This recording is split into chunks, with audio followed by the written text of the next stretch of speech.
I believe I have discovered a staggering correlation between Genesis and the Enuma Elish, something we haven't seen before. I'm talking about something different in a numbering pattern. What I'm going to do in this video is talk about how, first of all, there are similarities between these two, and if we can see them and what's going on, but we have to read them conceptually. My name is Dan Paulson. Welcome to the video. And before we get into it, I'll do a very quick class on how we read something conceptually. You can read a variety of things and they sound different from each other until you step back and go, you know what, don't read the words. What is it holding? There's a puzzle to that verbiage right there. It might be something simple like you have bats in your belfry. Oh, that's cryptic verbiage for something's wrong upstairs. You might hear something like weeds emerge from your garden. Cryptic verbiage for the same thing. That's the conceptual idea we're looking at right there, how something can sound different, but they mean the same thing. That's what we're going to run into when we're reading these. They're going to sound different, but if you read them, you're going to see that generationally, time, culturally, they're different. But the template, the core, what they're doing at a basic level is still the same. Okay, let's get into it. What I'm going to do first of all is just talk about some general similarities between the two. And then I'm going to hold the numbering pattern to the end. I want to show you something that just blew my socks off. Okay, first, what is conceptual reading? Let's throw up a couple of examples. Okay, these are all going to be roughly the same thing here. Okay, let me just go ahead and read through them. Some of them are made up and some of them are just paraphrased from other places. Yeah, they're from other works, and I'll talk about them as I go. An anchored ship cannot sail free. The goat tied to the stake cannot get away. I made those up. The next two are from Greek myth. The liver being eaten out by the eagle grows back, and it's eaten again and again. Every time it's eaten out, it's painful. It grows back, and then it gets eaten out again. It's painful. That's a punishment. The boulder rolls back down before getting to the top and must be repeated. Keeps rolling it up and down. We know that story. Repeat. It's like this hard work. It's failing. It has to be over. It has to be done over and over again. Caught in desire, you see only the manifestations. That is from Lao Tzu, Chinese.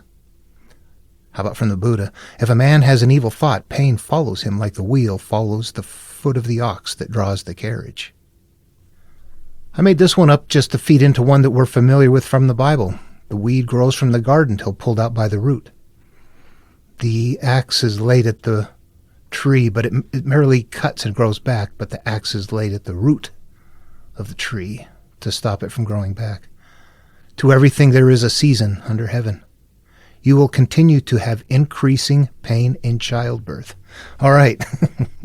Every one of those is holding a concept here. An anchored ship cannot sail free. I'm the ship. Whatever I'm holding on to, I can't get free of it. A goat tied to the stake cannot get away. I am the goat. As long as I'm tied to the stake, I can't escape it. The stake represents me holding on to something. They're all mental processes. A liver being eaten out by the eagle grows back and is eaten again and again. I've got a painful something occurring that is repetitive, a pain cycle.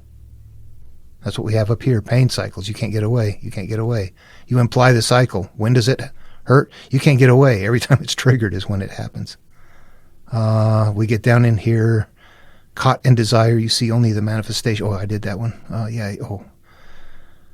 No, I didn't do that one, actually. Caught in desire, that means the way things are happening here is you're naming. Naming is the origin of all particular things in Lao Tzu's work, which means that I am now having my, that would be like first sin. Now I'm having these experiences. I'm learning about life and I'm losing my happiness. Naming is the origin of things. As whenever I learn something, that's the origin of it for me. I am now that.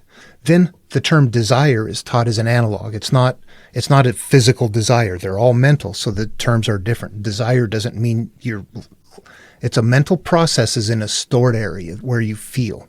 Do you want it? No, you don't. It's something that doesn't feel good, but you're not letting it go. So you're not really caught in desire. You're caught in not letting go of it. You see only the manifestation. You see the repeat of it. You have to imply this one. Is it repeated? Caught in desire, you see the manifestations. When? Caught in desire, you see the manifestations. They're not always a simple wheel. Sometimes you have to work it through more. Yeah, there we go. If a man has an evil thought, pain follows him like the wheel follows the foot of the ox that draws the carriage. That's from the Buddha. It's kind of plain language. Evil thought means holding on to something, though. It doesn't mean a conscious evil thought. It's mental. What do you have that you hide? I don't want people to know this. I've got it covered up. It's shame, it's pain, it's hurt, it's anger, it's feelings of somehow it's a bad thing. It's evil to your existence. Then pain follows you like a wheel. It goes around and around and around. Follows the foot of the ox that draws the carriage. I am the ox drawing the carriage through life, and pain follows me. We put ourselves into these verses. I am that I am is this. The weed grows from the garden till pulled out by the root. Whatever emerges from us continues to emerge. You can say, I'm sorry every time over and over again. That's like chopping it down. I'm sorry, I won't do it again. It triggers, it comes up again. There's a root in there you have to go after. Where did it start? There's a healing that has to happen at a deeper level. The axe laid at the tree will merrily cut, and it grows back. The axe is laid at the root. Yep. To everything there is a season under heaven. Everything that happens cycles. The universe cycles. Things happen that way. And then we have a different style. You will continue to have increasing pain in childbirth. See, that sounds like, well, wait a minute, that just applies to a woman. But this stepped into a realm where there's a mental hierarchy, and the male is the consciousness, which is in control of the female, which is whatever our memories are. So Eve is really our inner self, and Adam is our conscious self. And as we experience the first sin right there, that represents being now exposed to life and losing our happiness. We're going to start living through those memories now. But they're hurtful, they're painful, and we're going to, every time they act out of us, that's our inner self. Every time they act out of us, that's like giving pain in childbirth.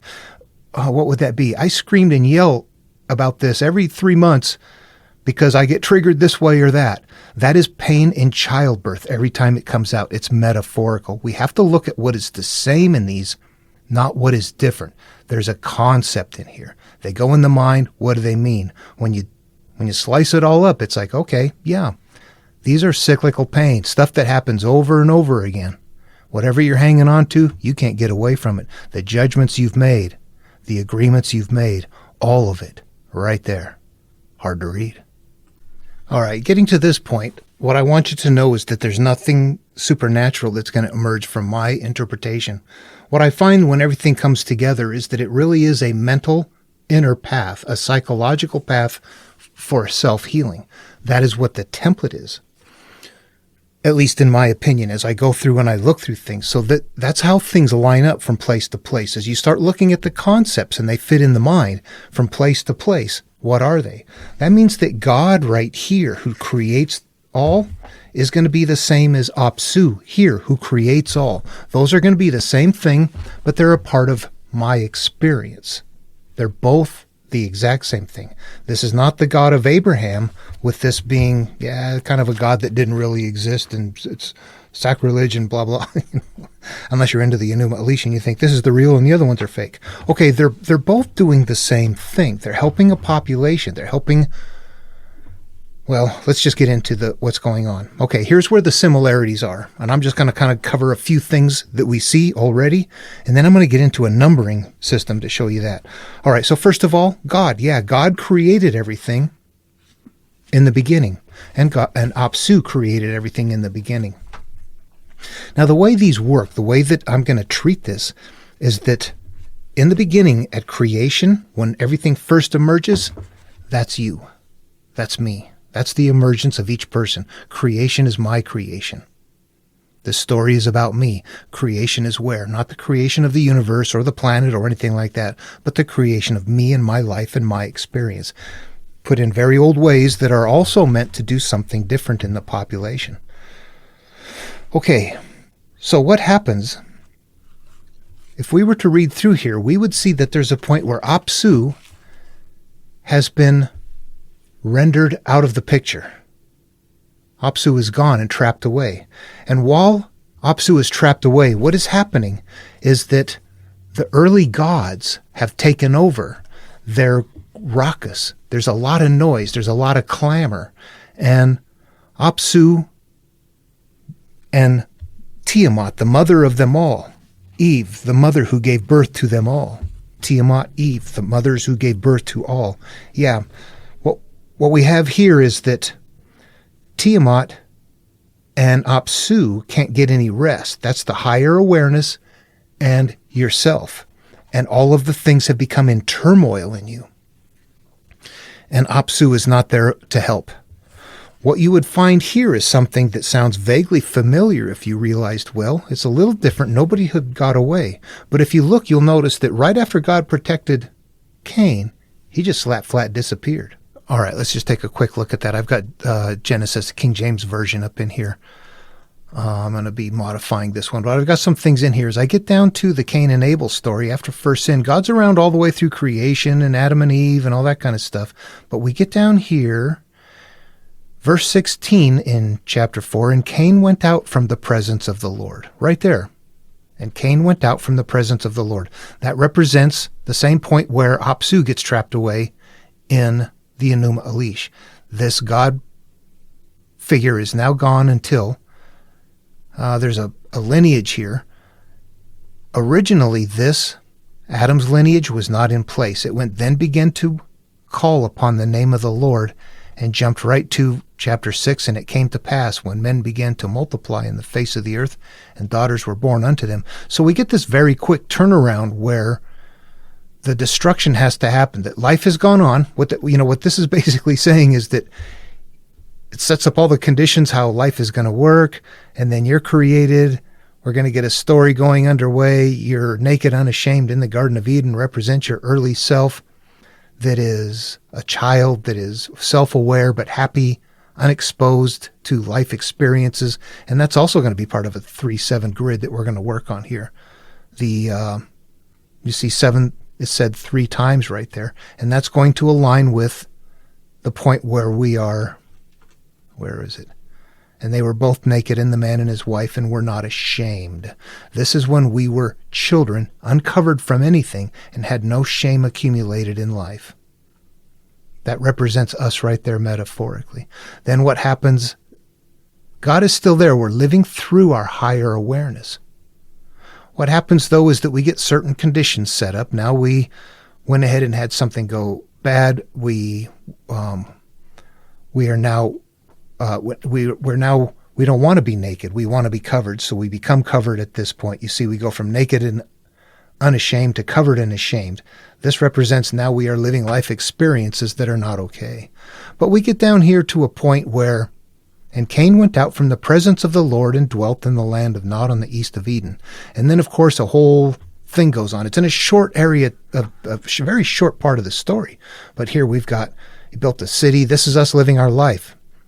We built the city. We got Enoch. Enoch's a different story. Enoch leaves from here and becomes part of a story network, actually. But we'll just go through and say there's a lineage going on. People are coming about that are going to be parts of the story. These are all parts of us.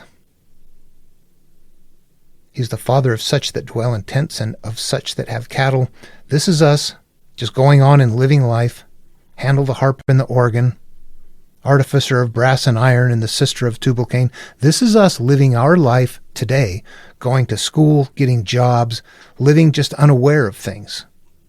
But what's happening right here is that. And let's see, we get down here. Yeah, there's more to this that's a little bit thicker, but basically it goes on and it shows our life up to a point where, and then began men to call upon the name of the Lord. What that means to us is that is when we are beginning to look at ourselves and going, what do I do? How do I? Yeah, we're calling upon the name of the Lord. There's something in there, that higher awareness that can step in and say, hey, I don't feel the emotions. Engage me. And then what happens is that we have that entire corruption going on, the daughters and all that. So you see that period of time there where God disappeared. Now I'm going to open that back up. This was added in later, and it's an important part of what's coming up in this video.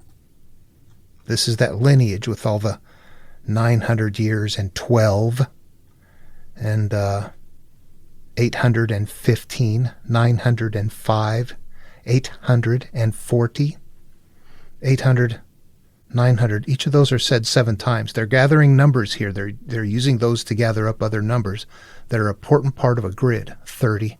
Yeah, okay, we'll get to that. there's a point where men begin to invoke the word of God, and then that begins to happen. But what's happened right there, is there early gods that have become so raucous that it needs to be destroyed? Nope. What there is that sons of God have come down and gone into the beautiful daughters of men, and they, as a result, had giant offspring that were a problem. Corrupt on the earth, and God has to come back and destroy it. So we see the same elements conceptually. You're like, okay, God started things, then God disappeared, and it went bad during that time frame. Yeah, okay, that's my life. I'm living it first through my higher awareness. Then I go and live normal life experiences, having pain and cyclical pain, until I get to a point where I go, I'm done. I'm frazzled. I don't want to live anymore this way. You get to that point where you go, you realize a person only has two lives, and the second one starts the moment you realize you've only got one life. Okay, let's be very careful about making that comparison then. So in the Enuma Elish, the first thing that happens is there are gods created that get out of control. What does that represent? That represents our early characteristics that become so strong that when they act out, they're in control. They're not really gods. It's analogous verbiage. That means there's a part of you that just is too strong. Okay, we don't do that in Genesis. What do we do instead? Well, we still come from a higher realm, the sons of God. Where did they come from? It's coming from a higher realm, and they're impregnating the inner qualities. The beautiful daughters of men represent those inner qualities, and they become corrupted, and what happens? As a result, things act out. So it's really the Nephilim are holding the same role as the gods that are raucous. They're the reason why things have to be destroyed. They're corrupted inner qualities in both cases. That's the conceptual understanding. Okay, now there's another point in here where I'm going to read something from the Enuma Elish, where there's a lineage of people coming along in the same way, where we had Adam and Eve gave birth to Cain and Abel. What we have here is that the first were Lamu and Lahamu. So Lamu and Lahamu, and then later we get Anshar and Kishar. And I should stop and state something. All of these things are iterations of us. When Adam and Eve are gone, that's because our early self is gone, and we become the next thing. We become Cain and Abel. We have to make a decision. We choose to become Cain. That is how the stories work. So make sure as you're going through here, all of those parts continue to be layers of you in a mental hierarchy and iterations over time, as well as a myriad of inner qualities that might be simultaneously in conflict. It's a big story that plays out in the theater of the mind when they had their lifetimes to do this this was their life. All right, now this correlation is a little more difficult to see, but right in the beginning, we're going to have something here where we have the first two, Lamu and Lahamu. Their names were spoken, but once they had fully grown and become of mature form, then were born Anshar and Kishar, and they outshone them. So we're going to have this movement of from one to another. It's like first there were two, and from them came two others. And I want to stop and talk about again what they're doing. I know I just said this, but let's reiterate this. This is me. If I start off, I'm Adam and Eve. That is me at my pure state. Then first sin happens. As time goes on, the story has to go on. As this is playing out, I am each person along the path. I am the world that needs to be destroyed. I am Noah that goes on to the other side. I am the sons that cover myself back up because I have other issues to resolve. I am Abram and Sarai as I begin out in life. I become Abraham and Sarah as the next iteration. Think about it, your past. I remember one time when I was a kid, I remember getting caught by the store owner trying to steal a bag of cookies out of the grocery store. I remember that story. It was a long time ago. But I am not, in my lifetime, the person that steals cookies in the grocery store.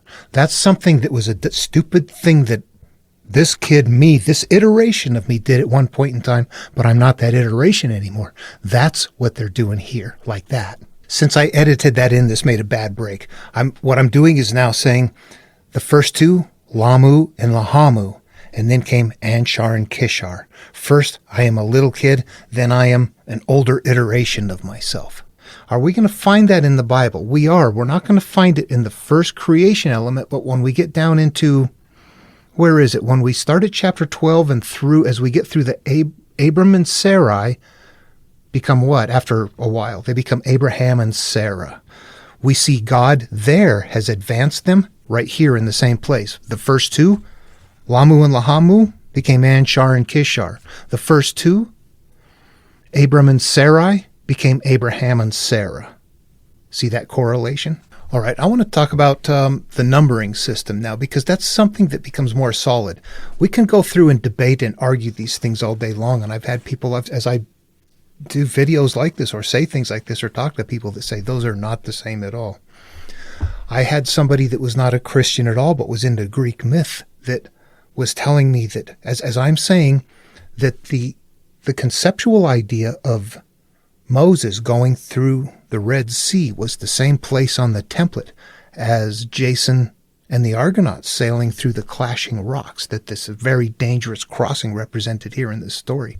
And the person was arguing that they're not even geographically in the same location on the earth. They can't be the same thing. And you're like, oh my gosh. I don't mean that they really happened. They're conceptual. They're holding there's something in their culture. Let's grab the bridge down here that opens and closes. Let's just find something in your culture to use that represents the crossing of some big threshold. Bingo, there you have it. You're looking for the concepts. Without being able to see the concepts, people can't see the similarities.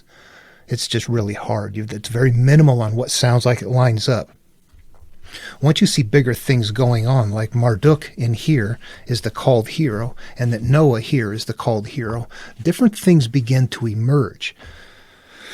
Yeah, and Marduk is going to what? Destroy Tiamat. It's not destroying that sounds different, doesn't it? What we have is a destruction happening from the called hero, who on the other side has got things straightened out. What we have is the same here. The called hero, the earth, the early self is being destroyed. On the other side, we've got what? We're uncovered again, naked, which was a good thing. But it's going to cycle. Suns cover us back up. That means we've got other issues to resolve.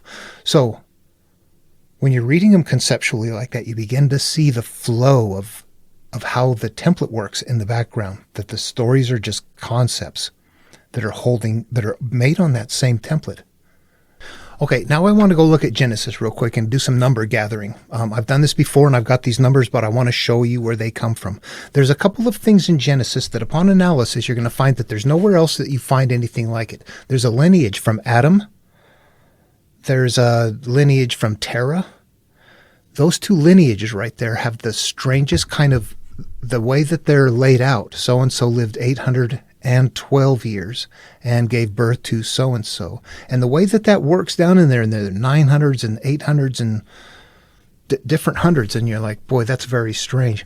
But then it won't do that anywhere else. It does it at those two places. And then there's also a staccato numbering thing at the preparation for the destruction of Sodom. Would you destroy it for the sake of 50 righteous? No, I wouldn't for the sake of 50 righteous. If there's 50 righteous, I won't destroy it for 50 righteous. And you start hearing this hammering of repeats going on that are, if you look at them, you go, those are the same numbers that are appearing with the 800s and the 900s. You know, we're looking at 3, 7, 12, 10, 40, 30. Yeah, we're looking at a pile of numbers here that are going to be used elsewhere. And even if this sounds so unusual that you think that's kind of far-fetched, you know, give yourself time to process it through and understand that if you were somebody on the ground 3,000 years ago with this memorized, everything is contained within it right here in this numbering sequence. All the answers to get through it are in here if you know what to do with the numbers. If you know that they're there, you begin to line them up and you see things. But you have to know it well enough to know they're there. None of us do. I'm using the computer here. Yeah, we lost it. Moreover, when you've got that repeat going on, like right there at the Sodom farm, not only do you gather those numbers, but you look at the term righteous and realize, oh, it's said exactly 7 times right here at the head of this. So we've got our 7 entering into it. The 7 is pointing to it in a different way. And it's Abraham at this point. And throughout this entire section between when Abraham begins to ask God and down at the end when the conversation is done, Abraham is said exactly 5 times at the beginning and at the end to open and close it. There's some very structured things going on in here that we just don't see them. We just don't know how to look at it. It's right there. We don't know how to look at it. Treat them as game pieces. This is a pile of stuff you need to gather. We need to go into these rooms and understand what they are, what this numbering sequence is. It's not real. It has a meaning. There's a purpose. There's something deeper in there. And if we can analyze what that is, we can analyze the rest of the material. What we find is those numbers continually show up in a repeat, maintaining a place on a template that we can always find ourselves. It helps define things too. For example, if I come into Genesis, I know Noah was naked, right? If I put nakedness in there, I see that nakedness is said exactly 5 times. And because it is said 5 times throughout the document, that means naked is a good thing. Naked means I'm uncovered. This gets back to that point where we were naked and unashamed in the Garden of Eden. We were uncovered. This is a restart. But we could look up, well, we have to use the computer. They had it memorized. They could do this in their heads. That's why we lost it. We can't see this. All right, without going through the whole process, I'm just going to show you what I've done here previously. What I've done is I've taken that entire set of numbers out of the Adams analog farm, and I've isolated it out here, as you can see. What I've done is I've looked at all the numbers and realized that they're not compound. The 930 is a 900 and it's a 30, etc. And as you do that and you look through here, you begin to see things like these numbers, these numbers here, the 30s, 5, 7, 12, all of these, they continue to emerge elsewhere. The 40s, the 10s, there's going to be other places they're being pointed to. Now, if you were to look at the 800 here and wonder, what is that about? Or the 900, if you were to check in Genesis, you would see that 800 is repeated 7 times. 900 is repeated 7 times. In fact, if I go down here, I start consolidating these. What we have is, 30 was said 7 times, 800 was said 7 times, 900 was said 7 times. So they're going to continue to point to each other. These become analogs too. The 800 and 900 is used nowhere else. It's only used to mimic a 7. It's part of the game piece. Hey, I'm going to pretend to be a 7 and go grab up some other stuff. I'm going to sneak in there. But you know what? You would know it if you had it memorized. You could be a kid and know this. We don't have it in our memory. When you play games in a world someplace, it's got to pull out a memory. This had to come out of the memory of the person. Okay, so all of these numbers continue to come up, and basically, without going into a lot of detail, that is where this pool of numbers is that I'm coming from. I'm finding it very consistent, so consistent that these numbers, here they are, the accumulation of them, they're not complete. I need to continue to enhance my work. Okay, if you look, you'll see a second set of numbers that's emerging, and this goes into the red zone. If you go from 7, which is pure state, to first sin, that is 8 right there. Anytime an 8 shows up. Now, how might that show up in a story? Here's a very quick example right down here where you can see that numbering sequence going along. It's chapter 14. 12 years they served Chedorlaomer, and in the 13th year they rebelled. Okay, so we know 12. What we did is we just went from good to bad. We just went from 7 to 8, from pure to first sin right there. And in the 14th year came, this is moving on to the next one. 15 is going to be pure again. Where do we have it? And it's in chapter 14. This thing is going to be so blocked up that I think it's going to make your head spin if we could wrap our heads around it. And I don't have it complete. I'm still working on it. It seems like it's monstrously big, but I'm finding consistency with what I am finding right now. That those numbers, if like the example, if naked, if it's said 5 times, you know it's good. You could say it 7 times. You could say it 10 times. Whatever. Or wine.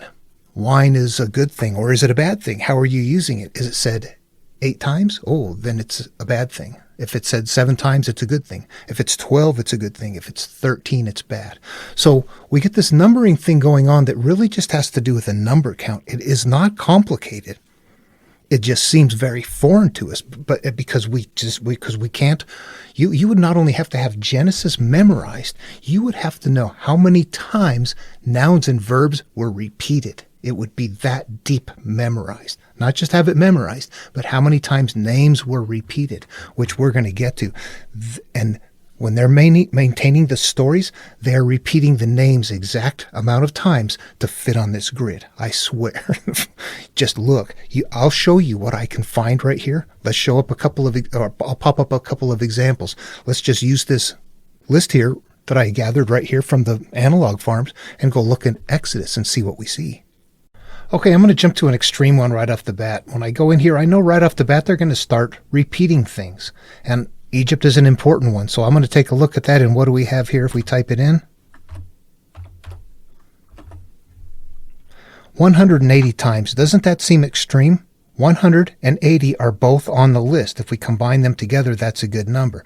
But it's so big, you go, whew, yeah, I don't know. I need to see more than that. Okay, let's do that. Let's just grab some various things in here. You know what? I'm going to start off with numbers. How about 7? I've got 7T in there too. Seventh. Seventh is 17. Okay, and 17 is on our list. 7th. What else do we have? 7T. 5 times. 70's on our list. So we're going to see our numbers. I'm not going to keep looking up numbers. We're going to see those continue to cross-reference. It's like showing us that they're still good, that this is part of the system. I'm not only going to use the term 70, I'm going to use it 5 times or 7 times or 10 times or 12 times or something like that. So we're going to see that kind of a networking going on. Okay, what if we have, let's see, abundant.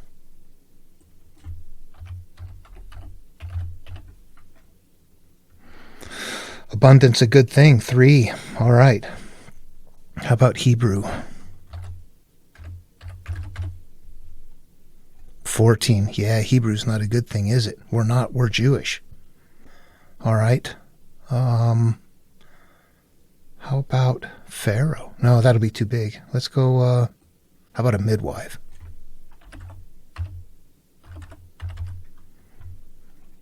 Seven times. Okay, I'm not going to keep going. You see that this is going to keep happening. Maidens.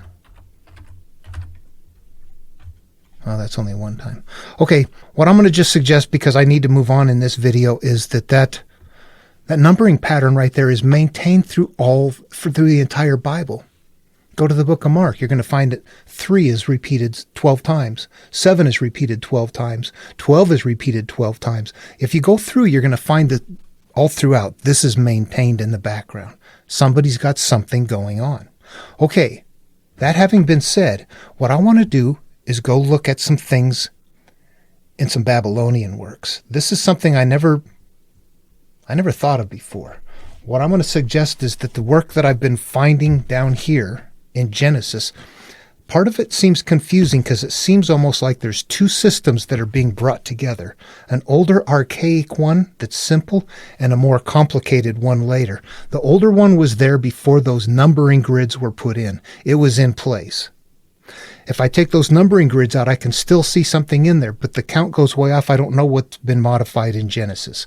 So it just comes apart. But I know that there was 2 in there, and one of them is a little bit different. Okay, one thing I want to say is I've got a confusion, like I've said, with some of the material. I think that some of it is older, and if I go through an analysis process, what I actually find is, like here through the Babel story, I know by the style of it, I read that and go, yep, that's an older style. That is a part of what there originally was. And if I look through and read it, I see language repeating a few times, and I want to know what's there, so I search the entire book of Genesis for language, and it only shows up at these 4 times here. So 4 is a very specific number for what we're doing. If I were to do the same thing in the second creation story, that's the one, the 5 rivers and Adam and Eve, there's another something there that's actually more telling. Let's go look at that one. Okay, now something we have to pay attention to is tense. I just did that Noah one where he was nakedness. But if I just go naked, there are 9 results. There's naked, naked, naked, naked, and then nakedness. So there's nakedness said 5 times. That's where the Noah story is. It said nakedness. But if we just go to and call it naked, it's 4 times right here in where we got the creation. They were both naked, man and wife, were not ashamed. And they knew that they were naked, so they sewed fig leaves together. And he heard a voice in the garden. I was afraid because I was naked and I hid. And he just said, who told you that you were naked? Have you eaten of the tree? So What we're getting here is naked is said 4 times. However, nakedness is said 5 times elsewhere, but in material that looks like it sounds different. The 4 to me belongs in the good area. I've got it listed right now as the red. I'm revising this as I go. This is a part of what I'm doing, but every time I look at it, I'm not quite ready to go because I don't understand it yet. But I want to show you that 4 and the split, the differences there in the verbiage sometimes. Also, righteous. 12 times.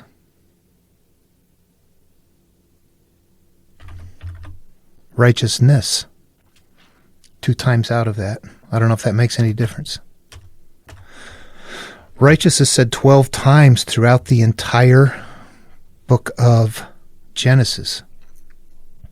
However, when we get down here to where that Sodom story is, will you destroy the righteous with the wicked? What we see is 1, 2, 3, 4, 5, 6, 7.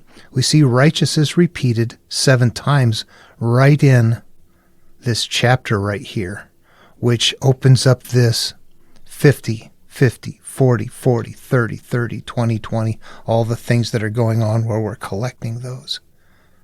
All right, I want to say in no way do I think that I'm very clear about this. I'm still struggling to understand it, but I want to just illustrate that there's something going on that isn't just really cut and dry. There's something, it seems like there's a multiple things going on that they've tried to kind of lace together, if it makes sense, in a numbering system. Okay, having said that, what I wanted to do is just identify those numbers. And if you look at my list down there, you'll see red. 4 is on the red. I think that needs to come off and go to the green. I believe that I have changed my mind on that.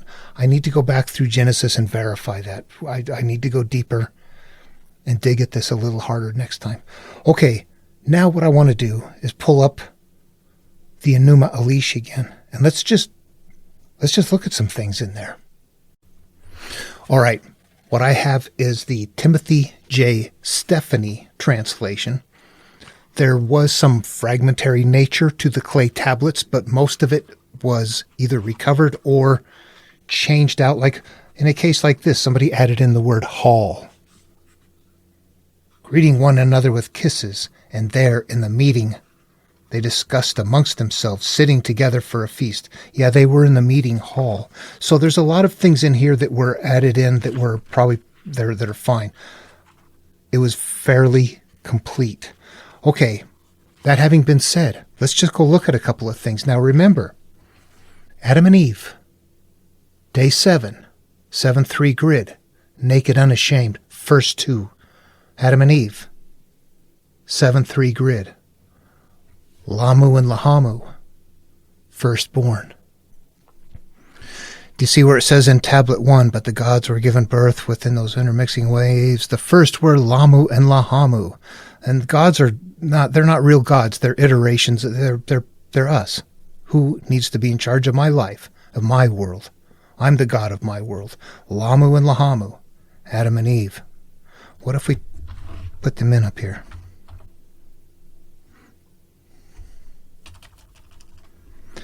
Okay, as I type it in, I have to be careful about how I search. Lamu. You can see there's also a Lamu-hero.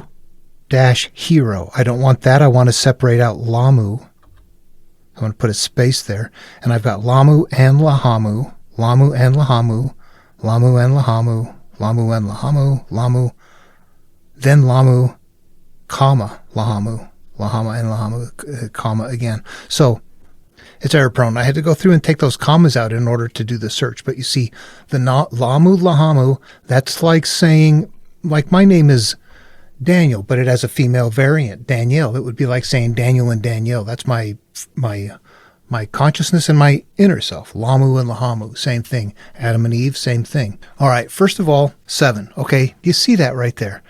That's not enough, though, is it? Let's keep looking for it, see if we can find anything else. What else do we have going on here? Okay, I'm going to just start grabbing some random names here that are within here. There is a Lady Huber, who is the evil force. Lady Huber is the one who causes the damage and the destruction before the Marduk called hero comes back. So let's see what we come up with Lady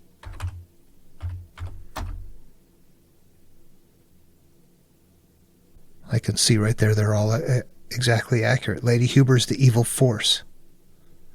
8. All right, let's look for King U.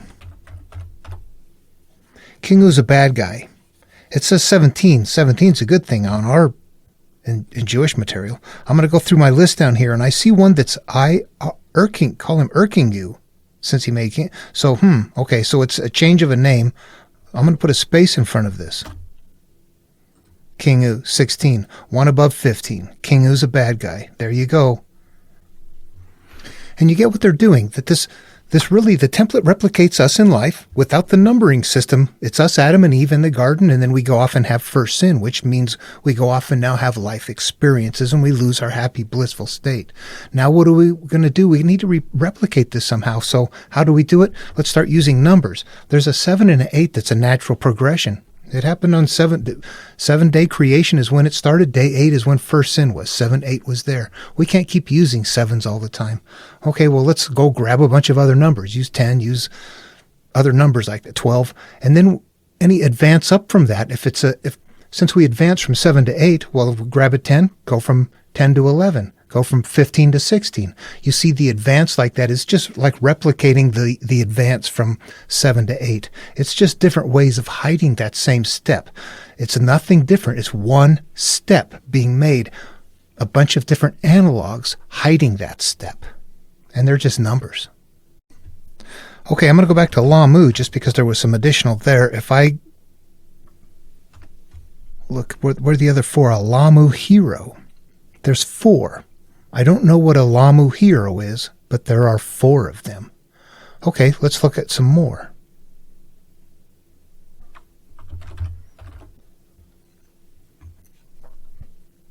There's a shall in there. I've got to make sure it's only hall. 4 times hall. The hall of purpose, the meeting hall, the hall of judgment, and within the hall of Congress. These are all mental states of being. Let's see. Damkina. 4 times. Elil.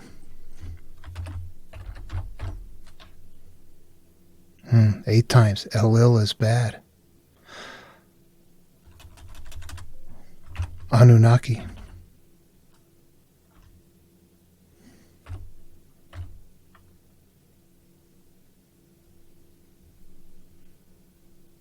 10. That's bizarre. Is that a good thing? Is this something different?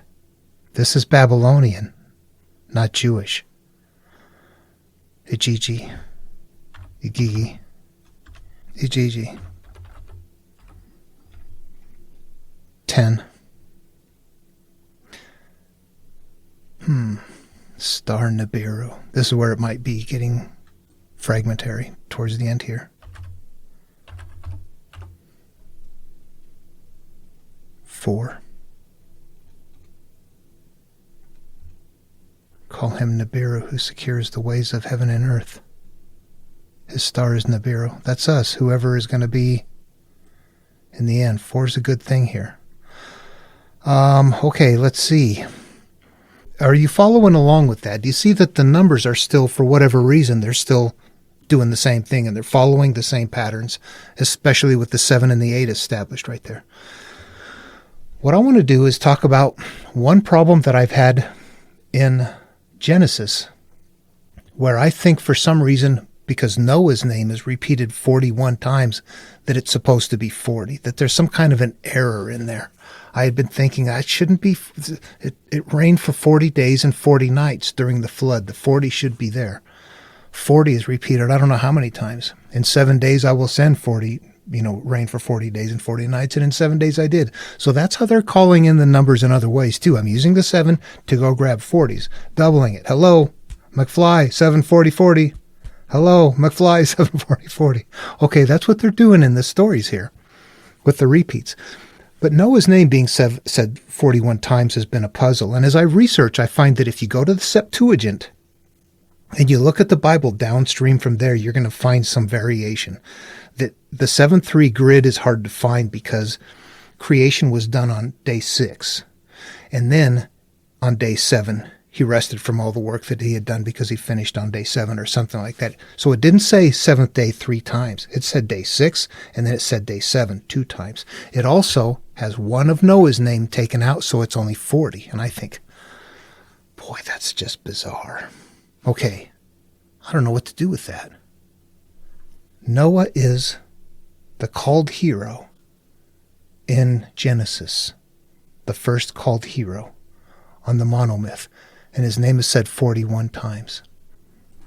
Come back here and test. Why? Just because at some point you're going, yeah, something's going on, Marduk.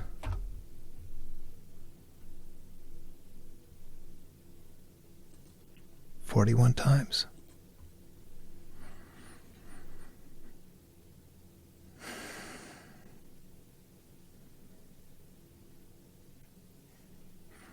What I stumble into.